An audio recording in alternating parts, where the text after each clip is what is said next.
ഞാനിപ്പോൾ ഈ വെള്ളയാണി പാറയുടെ ഏറ്റവും താഴെ നിൽക്കാനായിട്ട് എന്ന് പറയുന്നത് ഭയങ്കര ബുദ്ധിമുട്ടാണ് താഴോട്ട് ഇറങ്ങിയാനായിട്ട്. അപ്പോൾ ഇവിടെ ഇറങ്ങി വന്ന സമയത്ത് താഴോട്ട് നോക്കിയാണ് കുറേ ബിയർ ബോട്ടിലും ലിക്കറിൻ്റെ ഒക്കെ ബോട്ടിൽ കിടക്കുന്നത്. ഇവിടെ നിന്ന് അടിച്ചിട്ട് ഇവിടെ ഇരുന്ന് ഈ കള്ളും കുടിച്ചിട്ട് എങ്ങനെ ഈ കുന്നും മലയെല്ലാം കയറി മുകളിലോട്ട് പോയെന്നാണ് ഞാൻ ആലോചിക്കുന്നത്. അത് നോർമലി തന്നെ എനിക്ക് സ്വബോധത്തോടു കൂടി ഇങ്ങോട്ട് ഇറങ്ങി വരാനായിട്ട് ഭയങ്കര ബുദ്ധിമുട്ടായിരുന്നു. ഈ മരത്തിലൊക്കെ തൂങ്ങിയിട്ടാണ് ഇങ്ങോട്ട് ഇറങ്ങി വന്നത്. അപ്പോൾ ഈ കള്ളും കുടിച്ച് തലയ്ക്കുള്ള പിടുത്തമൊക്കെ വന്നതിന് ശേഷം ഇവർ എങ്ങനെ കയറിപ്പോയെന്നാണ് ആലോചിക്കുന്നത് കേട്ടോ.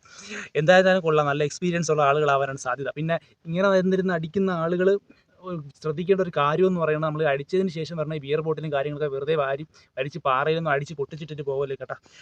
പ്ലാസ്റ്റിക്കിൽ നിന്ന് വേറെ വഴിയിലതെന്ന് അങ്ങനെ കളഞ്ഞിട്ട് ഇങ്ങനെ പൊക്കോളാൻ പറയാം. പക്ഷേ ഇതെന്ന് വെച്ചാൽ ഭയങ്കര ബുദ്ധിമുട്ടാണ്. കാലിലൊക്കെ പൊത്തു വരും. ഇവിടെ ഫുള്ള് കുപ്പിച്ചില്ലാണ് കേട്ടോ. ഭയങ്കര കുപ്പിച്ചിന് ഭയങ്കര പ്രശ്നമാണ്. അപ്പോൾ ദയവ് ചെയ്ത് കള്ളു കുടിച്ചിട്ട് എവിടെയെങ്കിലും ഒരിടത്ത് മാന്യമായിട്ടൊന്ന് ഒതുക്കിയെങ്കിലും വെച്ചിട്ട് പോവുക. അടിച്ച് പൊട്ടിക്കുമ്പോൾ കേൾക്കുന്ന ഒരു സുഖമൊക്കെ നല്ല സുഖമുള്ള സൗണ്ടൊക്കെയാണ് ഇതിന് വരണത്. പക്ഷേ ആ ഒരു സുഖം നമ്മളതിനെ കാലിലൊക്കെ പൊത്ത് കയറി കഴിഞ്ഞാൽ കിട്ടൂല കേട്ടോ. അപ്പോൾ ഒന്ന് സൂക്ഷിക്കണം കേട്ടോ. ഭയങ്കര ബുദ്ധിമുട്ടാണ്. നല്ലൊരു സ്പോട്ടായിരുന്നു, ഞാൻ കാണിച്ചു തന്നത് നല്ലൊരു സ്പോട്ടായിരുന്നു. പക്ഷേ എന്ത് ചെയ്യുക, ഇതിനകത്ത് ഫുള്ള് ഭയങ്കര സ്മെല്ല്. എനിക്ക് തോന്നുന്നു വാളൊക്കെ വെച്ചതാണെന്ന് തോന്നുന്നു. പറ്റുന്നതൊക്കെ കുടിച്ചാൽ പോരെ, വെറുതെ എന്തിനാണ് ഓവറായിട്ട് അടിച്ച് കയറ്റി വാള വെച്ച് കളയാൻ, നമ്മളെ പൈസ ഇല്ലേ.